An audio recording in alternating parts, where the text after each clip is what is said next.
ಹಾ ಮೈ ದೈರನ್ Kolchar, basically from Sullia. ಪ್ರಸ್ತುತ ಬೆಂಗಳೂರಲ್ಲಿ ಜಾಬ್ ಮಾಡ್ತಾ ಇದ್ದೀನಿ. ಸೊ ಈ ಒಂದು ಪ್ರಾಡಕ್ಟ್ ಅನ್ನು ನಾನು ಲಾಸ್ಟ್ 10 ತಿಂಗಳಿಂದ ಯೂಸ್ ಮಾಡ್ತಾ ಇದ್ದೀನಿ. ಸೊ ಇಲ್ಲಿ ಬಂದು ನಾನು ನನ್ನ ಮತ್ತು ನನ್ನ ಮನೆಯವರಿಗೆ ಬಂದ ರಿಸಲ್ಟ್ ಅನ್ನು ಮಾತ್ರ ನಾನು ಹೈಲೈಟ್ ಮಾಡ್ತಾ ಇದ್ದೀನಿ. ಮೊದಲಿಗೆ ನಮ್ಗೆ ಮತ್ತು ನನ್ನ ವೈಫಿಗೆ ಗ್ಯಾಸ್ಟ್ರಿಕ್ ಇತ್ತು.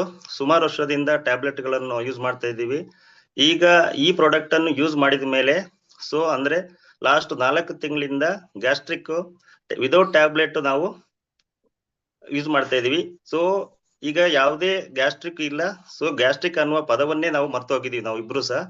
ಆಮೇಲೆ ಇನ್ನೊಂದು ಮೇಜರ್ ಇನ್ಸಿಡೆಂಟ್ ಅಂತಾನೆ ಹೇಳ್ಬೋದು. ಕಳೆದ 2 ವರ್ಷಗಳಿಂದ ನನಗೆ ಇದು ಕೆಳಗೆ ಕೂತು ಊಟ ಮಾಡ್ಲಿಕ್ಕೆ ಆಗ್ತಾ ಇಲ್ಲ ಆಯ್ತು, ಅಂದ್ರೆ ಕಾಲು ಫೋಲ್ಡ್ ಮಾಡ್ಲಿಕ್ಕೆ ಆಗ್ತಾ ಇದ್ದಿಲ್ಲ ಆಯ್ತು. ಈ ಒಂದು ಪ್ರಾಡಕ್ಟ್ ಅನ್ನು ಯೂಸ್ ಮಾಡಿದ ಮೇಲೆ ಈಗ ಒಂದು 4 ತಿಂಗಳು, ಒಂದ್ 2ರಿಂದ 3 ತಿಂಗಳಾಯ್ತು. ನಾನು ಎಷ್ಟು ಹೊತ್ತು ಬೇಕಿದ್ರೆ ಕೆಳಗೆ ಕಾಲು ಫೋಲ್ಡ್ ಮಾಡಿ ಕೂತ್ಕೊಳ್ಳಕ್ಕೆ ನನಗೆ ಸಹಕಾರಿಯಾಗಿದೆ. ಇದೊಂದು ನನಗೆ ಒಂದು ಮಿರಾಕಲ್ ರಿಸಲ್ಟ್ ಅಂತಾನೆ ಹೇಳ್ಬೋದು. ಅದರ ಜೊತೆಯಲ್ಲಿ ಬ್ಯಾಕ್ ಪೈನ್ ಇತ್ತು, ಆಮೇಲೆ ನಿದ್ರೆಯಲ್ಲಿ ಸೊ ಜಾಸ್ತಿ ಬೈಕಲ್ಲಿ ಓಡಾಡ್ತಾ ಇರುವ ಕಾರಣ ಮಸ್ಲಿ ಸ್ಕ್ಯಾಚ್ ಆಗ್ತಾ ಇತ್ತು ನಿದ್ರೆಯಲ್ಲಿ. ಸೊ ಈ ಮಸ್ಲಿ ಸ್ಕ್ಯಾಚು ಈಗ ಲಾಸ್ಟ್ ಸುಮಾರು ತಿಂಗಳಿಂದ ನನಗೆ ಈಗ ಅದನ್ನು ಗೊತ್ತೇ ಆಗ್ತಿಲ್ಲ, ಮಸ್ಲಿ ಸ್ಕ್ಯಾಚ್ ಇದೆಯಾ ಇಲ್ವಂತ ಆ ಪದವನ್ನು ಕೂಡ ಮರ್ತಿದ್ದೀನಿ. ಅದ್ರ ಜೊತೆಯಲ್ಲಿ ನನಗೆ ನಾನು ಆಫೀಸಲ್ಲಿ ದಿನಕ್ಕೆ 8ರಿಂದ 10 ಗಂಟೆ ಲ್ಯಾಪ್ಟಾಪ್ ಯೂಸ್ ಮಾಡ್ತಾ ಇದ್ದೀನಿ. ಸೊ ಲ್ಯಾಪ್ಟಾಪ್ ಯೂಸ್ ಮಾಡ್ತಾ ಸಡನ್ ಆಗಿ ಕಣ್ಣು ಬ್ಲರ್ ಆಗೋದು, ಆಮೇಲೆ ವರ್ಡ್ಸ್ ಗಳೆಲ್ಲ ಕಾಣ್ತಾನೆ ಇದ್ದಿಲ್ಲ ಆಯ್ತು. ಸೊ ನಾನು ಈ ಪ್ರಾಡಕ್ಟಿನ ಅಂದ್ರೆ ನಮ್ಮ ಮಿರಾಕಲ್ ಪ್ರಾಡಕ್ಟ್ ಅಂತ ಹೇಳ್ಬೋದು, ವಾಟರ್ ಎನರ್ಜಿ ಪ್ಯಾಡ್ ಅನ್ನು ಡೈಲಿ ಬಂದ್ಬಿಟ್ಟು 2ರಿಂದ 3 ಸಲ ಕಣ್ಣಿಗೆ ಹಾಕ್ಬಿಟ್ಟು ಮಸಾಜ್ ಮಾಡ್ತಾ ಇದ್ದೆ. ಸೊ ಇದರಿಂದ ಏನು ಪ್ರಾಬ್ಲಮ್ ಇತ್ತು ಆ ಪ್ರಾಬ್ಲಮ್ ಈಗ ಇಲ್ವೇ ಇಲ್ಲ. ಈಗ 4 ತಿಂಗಳಿಂದ ನಾನು ಸ್ಪೆಕ್ಸ್ ಯೂಸ್ ಮಾಡಲ್ಲ, ಇಡೀ ದಿನ ವಿದೌಟ್ ಸ್ಪೆಕ್ಸ್ ನಾನು ಕೆಲಸ ಮಾಡ್ತಾ ಇದ್ದೀನಿ. ಅದ್ರ ಜೊತೆಯಲ್ಲಿ ಈಗ ರೀಸೆಂಟ್ ಆಗಿ ನಮ್ಮ ಅಂದ್ರೆ ನನಗೂ ಅದು ಅರಿವಿದ್ದಿಲ್ಲ ಆಯ್ತು. ಒಂದು ದಿವಸ ವೈಫ್ ಕಾಲು ನೋವು ಅಂತ ಹೇಳ್ತಾ ಇದ್ರು. ಸೊ ನೋಡಿದಾಗ ಅಂದ್ರೆ ವೆರಿಕೋಸ್ ಜಸ್ಟ್ ಸ್ಟಾರ್ಟ್ ಆಗಿತ್ತು, ಅಂದ್ರೆ ಸ್ಟಾರ್ಟಿಂಗ್ ಸ್ಟೇಜ್ ಅಲ್ಲಿ ಇತ್ತು.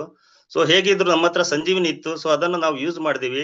ಸೊ ಅದನ್ನು ಯೂಸ್ ಮಾಡಿದ ಮೇಲೆ ಆಲ್ಮೋಸ್ಟ್ ಈಗ ಒಂದು 75ರಿಂದ 80% ಅದು ಕಡಿಮೆ ಆಗಿದೆ. ಸೊ ಅದು ನೋವು ಸಹ ಈಗ ಕಡಿಮೆ ಆಗಿದೆ. ಇನ್ನೊಂದು ಮೇಜರ್ ರಿಸಲ್ಟ್ ಹೇಳ್ಬೇಕಂದ್ರೆ ನಮ್ಮ ಮಗಳಿಗೆ ಮಂತ್ಲಿ ಪ್ರಾಬ್ಲಮ್ ಇತ್ತು.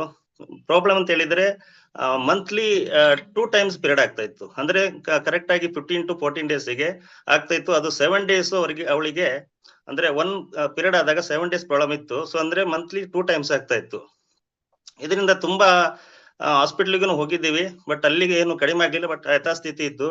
ಬಟ್ ಯಾವಾಗ ನಾವು ಈ ಪ್ರಾಡಕ್ಟ್ ಯೂಸ್ ಮಾಡಕ್ಕೆ ಶುರು ಮಾಡಿದೀವಿ, ಅದರಿಂದ ಈಗ ಕರೆಕ್ಟ್ ಆಗಿ 29, 30, 31 ಡೇಸ್ ಒಳಗಡೆ ಕರೆಕ್ಟ್ ಆಗಿ ಇವತ್ತು ಈಗ ಮಂತ್ಲಿ ಪೀರಿಯಡ್ ಆಗ್ತಾ ಇದೆ. ತುಂಬಾ ಖುಷಿ ಆಗ್ತಾ ಇದೆ, ಯಾಕಂದ್ರೆ ಎಷ್ಟೋ ಹಾಸ್ಪಿಟ್ಲಿಗೆ ಖರ್ಚು ಮಾಡೋ ದುಡ್ಡನ್ನು ಇಲ್ಲಿ ಉಳಿಸ್ತಾ ಇತ್ತು ನನಗೆ. ಆಮೇಲೆ ಇನ್ನು ಊರಲ್ಲಿ ಅಮ್ಮನಿಗೂ ಕೂಡ ಕೊಟ್ಟಿದ್ದೀನಿ. ಅಮ್ಮನಿಗೂ ಕೂಡ ತುಂಬಾ ಏಜ್ ಆಗಿದೆ, ಅವರು ಕೂಡ ಮಸ್ಲಿ ಕ್ಯಾಚ್ ಇತ್ತು. ಯಾಕಂದ್ರೆ ಊರಲ್ಲಿ ಮಳೆ ಇರೋ ಕಾರಣ ಅವರಿಗೆ ಅವಾಗ ಕಾಲು ನೋವು, ಆಮೇಲೆ ತಣ್ಣೀರು ಮುಟ್ಟಿದ್ರೆ ಕಷ್ಟ ಆಗ್ತಾ ಇತ್ತು. ಆಮೇಲೆ ಅದರಿಂದ ಕೂಡ ಅವರು ರಾತ್ರಿ ಎಲ್ಲ ಪ್ರಾಬ್ಲಮ್ ಕಾಲು ನೋವು ಅಂತ ಬಟ್ಟೆ ಎಲ್ಲ ಕಟ್ಟಿ ಮಲಗ್ತಾ ಇದ್ರು. ಈ ಒಂದು ಪ್ರಾಡಕ್ಟ್ ಇಂದ ಅವ್ರಿಗೂ ಕೂಡ ತುಂಬಾ ಸಪೋರ್ಟ್ ಆಗಿ ಈ ಪ್ರಾಡಕ್ಟ್ ವರ್ಕ್ ಆಗ್ತಾ ಇದೆ. ತುಂಬಾ ಖುಷಿ ಇದೆ ಅಂತ ಹೇಳ್ತಾ ಇದಾರೆ ಅಮ್ಮ ಕೂಡ. ಇನ್ನೊಂದು ಮೇಜರ್ ಅಂತ ಹೇಳಿದ್ರೆ ಇಷ್ಟೆಲ್ಲ ರಿಸಲ್ಟ್ ಬರೋದಕ್ಕೆ ರೀಸನ್ ಇಷ್ಟೇ, ನಾನು ನನ್ನ ಹೆಮ್ಮೆಯ ಕಂಪನಿಯ ಮ್ಯಾಗ್ನೆಟಿಕ್ ಪ್ರಾಡಕ್ಟ್ ಅಲ್ಲದೆ ಸೊ ನಮ್ಮ ಕಂಪನಿಯಲ್ಲಿ ಸಿಗುವಂತ ಹಿಬಾರೆ ಮೋರ್ ಪವರ್ ಇರ್ಬೋದು, ಬೆರಿ ಜ್ಯೂಸ್ ಇರ್ಬೋದು, ಇದನ್ನೆಲ್ಲ ನ್ಯೂಟ್ರಿಷನ್ ಆಗಿ ನಾನು ಡೈಲಿ ನಾನು ಮತ್ತು ನನ್ನ ಫ್ಯಾಮಿಲಿ ಡೈಲಿ ನಾವು ತಗೊಳ್ತಾ ಇದೀವಿ. ಅದ್ರ ಜೊತೆಯಲ್ಲಿ ಇನ್ನೊಂದು ತುಂಬಾ ಖುಷಿ ಅಂತ ಹೇಳಿದ್ರೆ, ರೀಸೆಂಟ್ ಆಗಿ ನಾನು ರೀಪರ್ಚೇಸ್ ಅಲ್ಲಿ ನಮ್ದು ಮಲ್ಟಿಪರ್ಪಸ್ ಹರ್ಬಲ್ ಬಾತ್ ಸೋಪ್ ಅನ್ನು ಕೂಡ ಪರ್ಚೇಸ್ ಮಾಡಿದ್ದೆ. ಸೊ ಇದರಿಂದ ಏನಾಗ್ತಾ ಇದೆ ಅಂತ ಹೇಳಿದ್ರೆ, ಸ್ನಾನ ಮಾಡಿದಾಗ ನಮ್ಮ ಊರಿಗೆ ಹೋದಾಗ ಊರಲ್ಲಿ ಯಾವ ರೀತಿ ನೀರಲ್ಲಿ ಸ್ನಾನ ಮಾಡಿದಾಗ ಕೂದಲು ಒಂಥರ ಫ್ರೆಶ್ನೆಸ್ ಸಿಗತ್ತಲ್ವಾ, ಆ ಫ್ರೆಶ್ನೆಸ್ ನಮ್ಗೆ ಬೆಂಗಳೂರು ನೀರಲ್ಲೇ ಸಿಗ್ತಾ ಇದೆ.